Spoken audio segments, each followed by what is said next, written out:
إن الحمد لله نستعينه ونستغفره ونؤمن به ونتوكل عليه ونعوذ به من شرور أنفسنا ومن سيئات أعمالنا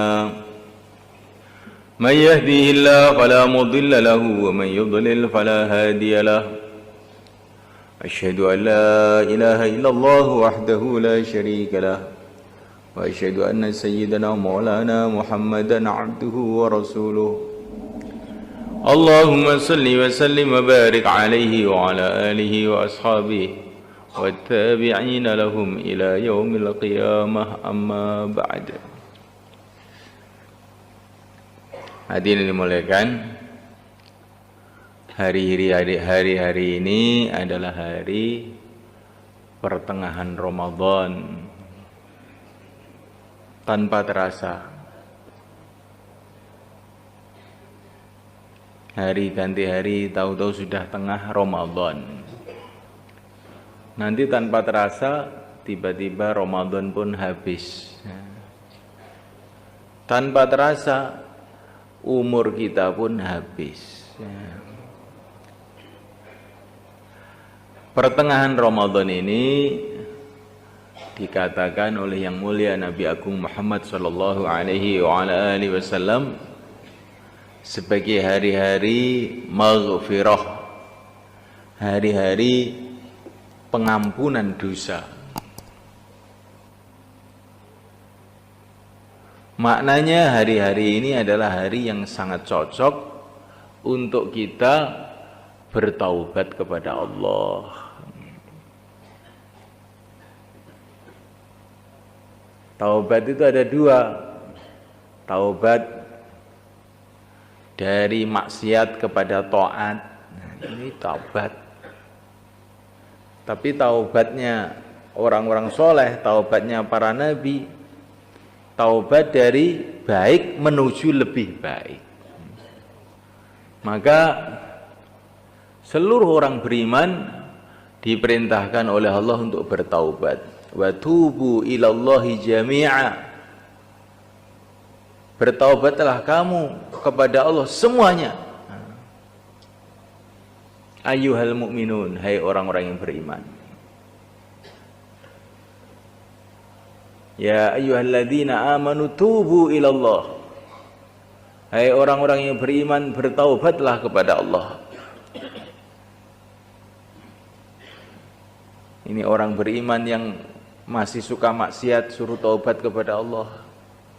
Yang sudah senantiasa taat pun disuruh taubat kepada Allah untuk meningkatkan taatnya. Bahkan para nabi pun diperintah taubat. Padahal para nabi itu adalah manusia-manusia yang maksum, dijaga dari seluruh kesalahan, dijaga dari seluruh dosa.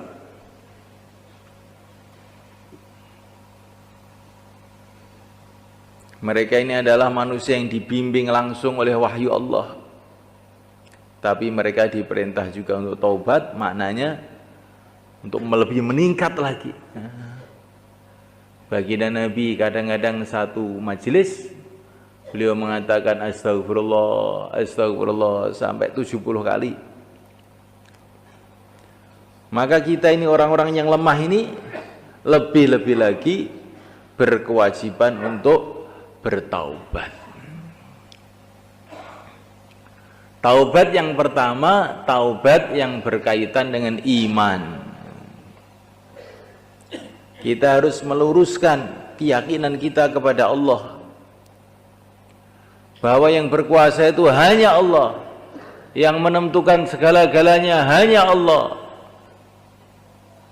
Sehingga kita ini berharap hanya kepada Allah, takut hanya kepada Allah. Allah melihat kita 24 jam siang dan malam, di mana saja. Mendengar kita 24 jam siang dan malam. Melihat seluruh makhluknya. Jadi kita ini duduk di sini, Allah melihat kita. makhluk-makhluk yang lain yang di luar pun Allah SWT melihat mereka, yang di puncak gunung, yang di dalam langit, yang di atas langit, yang di surga, yang di neraka. Allah Subhanahu wa taala melihat semuanya.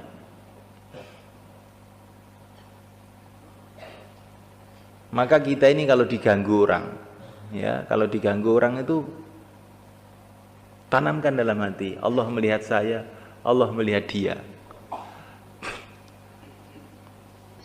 Gak usah marah, sibuklah tawajuh kepada Allah. Nanti orang yang ganggu kita ini nanti akan disingkirkan sendiri oleh Allah. Disingkirkan oleh Allah. Idza ishtaghala an-nasu bik fashtaghil billah, kata para ulama. Kalau manusia sibuk dengan kamu, sibuk mengganggu atau sibuk memuliakan, sebetulnya yang menggerakkan mereka adalah Allah, maka sibuklah kamu kepada Allah. Tapi kalau orang itu dihormati orang, kemudian sibuk dengan orang, bangga dengan orang, lupa kepada Allah, maka rusak imannya. Yang menggerakkan orang-orang untuk menghormati kamu itu Allah, untuk menguji kamu. Coba kamu tawajuh kepada orang apa tawajuh kepada Allah? Yang menggerakkan orang mengganggu kamu itu pun Allah. Allah menguji kamu. Kamu tawajuh kepada orang-orang ganggu itu apa tawajuh kepada Allah? Tanamkan dalam hati, Allah melihat kita. Allah yang memberikan penglihatan tentu maha melihat. Allah yang memberikan pendengaran tentu maha mendengar.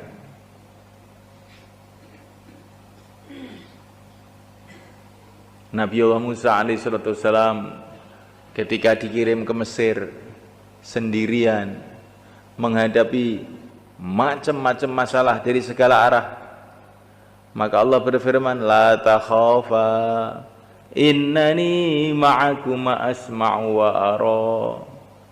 Beliau bersama Nabi Harun, 2 orang aja. Hai Musa, hai Harun, jangan kamu khawatir, aku mendengar kamu, melihat kamu, bersama kamu. Dikatakan oleh Al-Imam Asy'arani rahimahullah, selagi orang itu merasa Allah bersama saya, Allah melihat saya, Allah mendengar saya,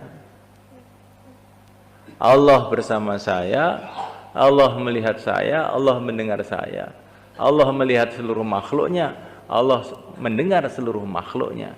Selagi dalam hati orang itu ada begitu, seluruh dunia nggak akan bisa menghancurkan dia. Ini bentengnya orang beriman itu begitu. Kapan orang-orang itu bisa nginjak-nginjak orang Islam?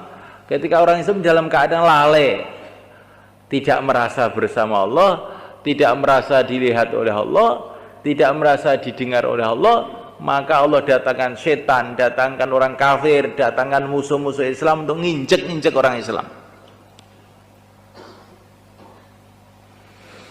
Maka kita ini harus taubat.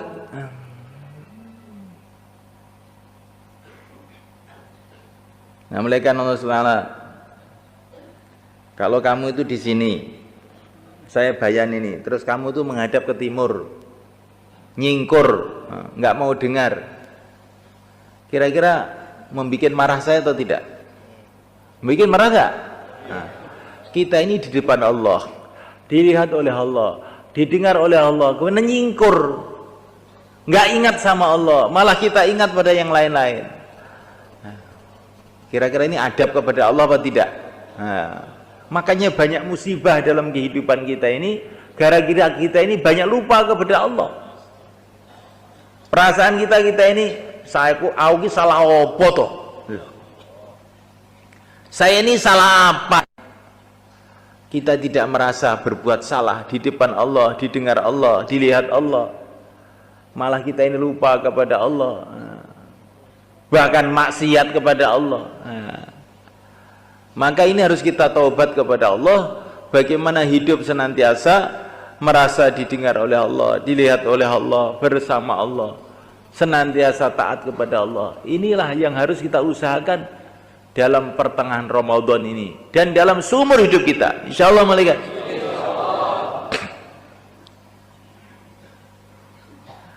Kemudian malaikat Allah Ta'ala kita bertobat yang berkaitan dengan iman kepada baginda Nabi alaihissalam. Nah, kita ini telah dimuliakan oleh Allah, dijadikan umatnya Sayyidul Anbiya, umatnya pimpinannya para nabi, para rasul yang mulia Nabi Agung Muhammad SAW.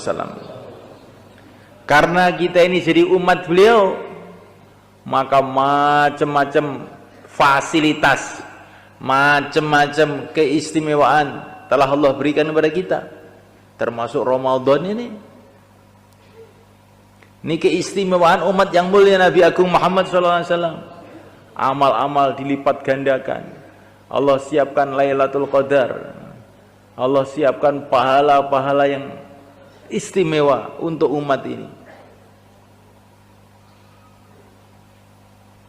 Tetapi kita ini kurang memperhatikan perkara ini. Kita jadi umatnya baginda Nabi ini kayak biasa-biasa aja.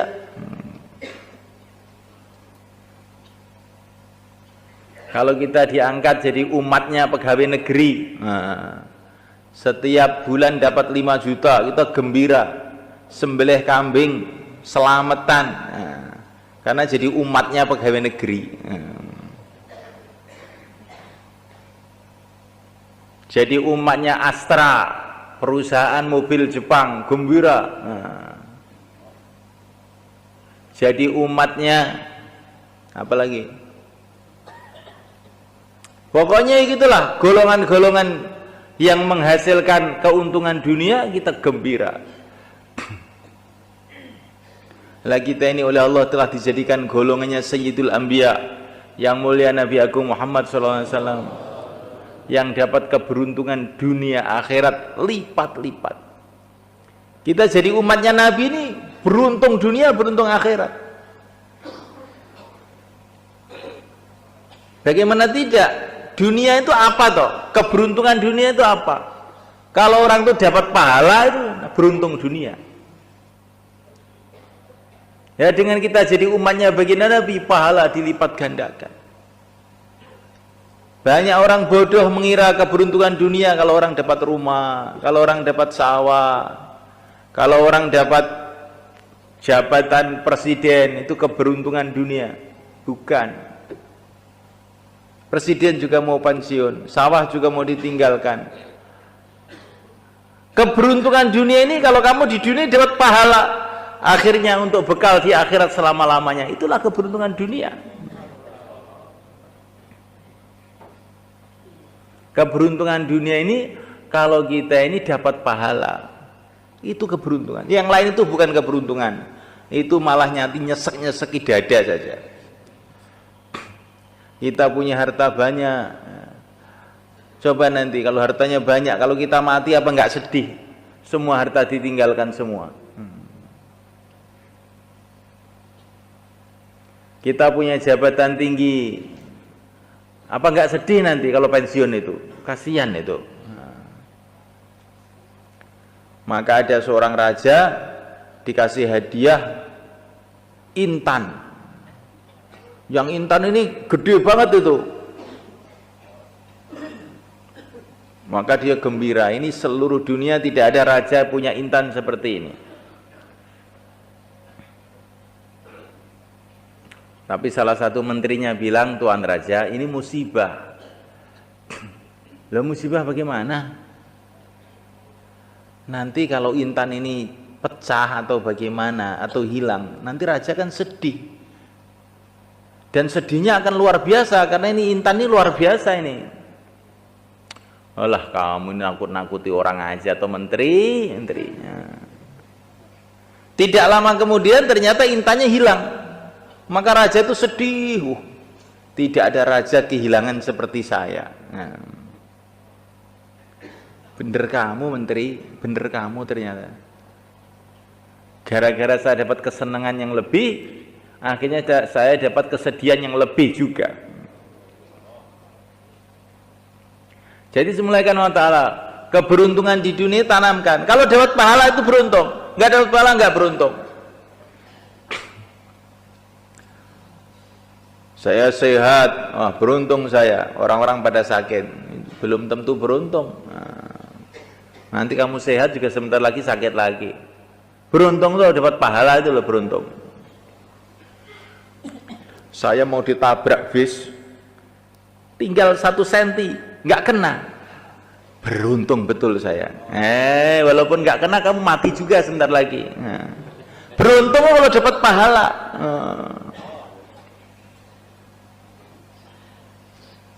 Jadi semulaikan Allah Ta'ala, maka kita luruskan iman kita kepada Allah dan iman kita pada Rasul. Keberuntungan itu adalah pahala, dan tidak ada pahala kecuali dalam mengikuti jejak Rasulullah SAW. Kita hidupkan sunnah-sunnahnya, kita teruskan perjuangannya, kita senantiasa berselawat kepadanya. Itulah namanya tobat. Karena keteledoran kita menjadi umatnya yang mulia Nabi Agung Muhammad SAW. Ibaratnya orang dunia itu kita diangkat jadi presiden, kemudian nggak mau kerja, malah di warungnya Pak Bari aja tiap hari, minum kopi. Kamu itu sudah diangkat presiden kok di sini aja, nggak kerja di kantor, nggak ke istana. Males sih, sudah biasa begini ya Pak. Loh, nanti kamu dipermasalahkan loh sama DPR, nanti dihukum kamu. Alah, malas, enakan tuh duduk sini minum kopi, enak. Akhirnya dipermasalahkan betul, masuk penjara. Lah kita ini diangkat oleh Allah lebih dari presiden. Jadi umatnya Rasulullah SAW lebih dari presiden. Presiden gajinya berapa? Sehari gajinya ada 1 triliun. Paling 100 juta, 200 juta. Kalau nggak korupsi loh itu, tapi kalau korupsi nanti juga ada urusannya juga. Umatnya Rasulullah sebagi petang di jalan Allah lebih mahal dari dunia seisinya. Gajinya.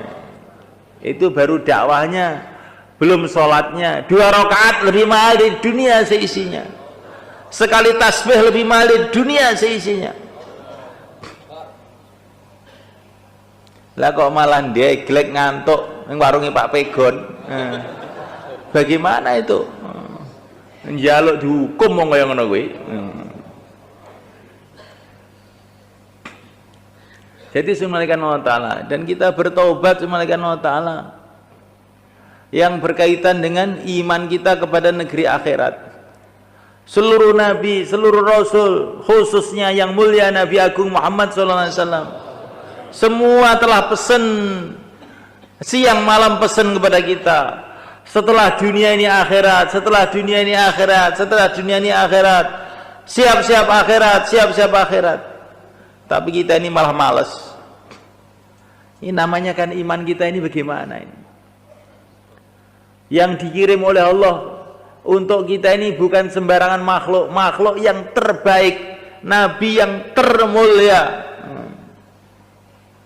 untuk memberitahu setelah dunia ini akhirat. Tetapi kita ini malah dablek.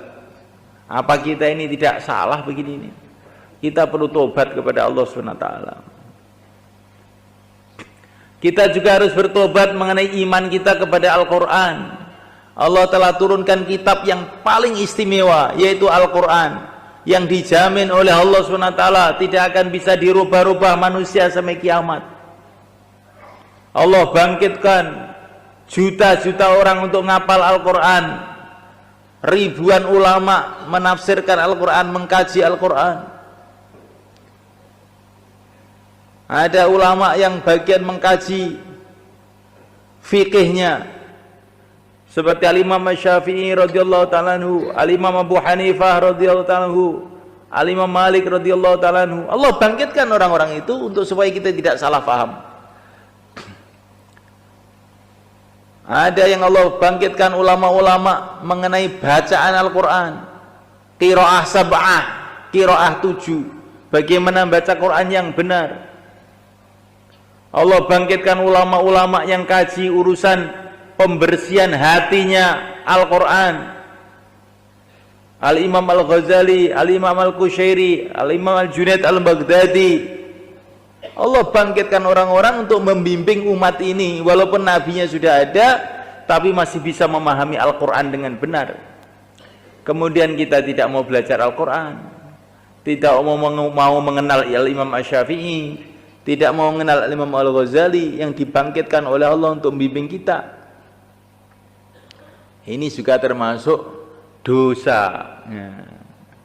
Minimalnya tiap hari taklim fadilah amal di rumah kita, di masjid kita, supaya hidup kita ini ada nasihat dari Allah dan Rasulnya, nasihat dari para ulama, nasihat dari para aulia, nasihat dari orang-orang yang ahlinya.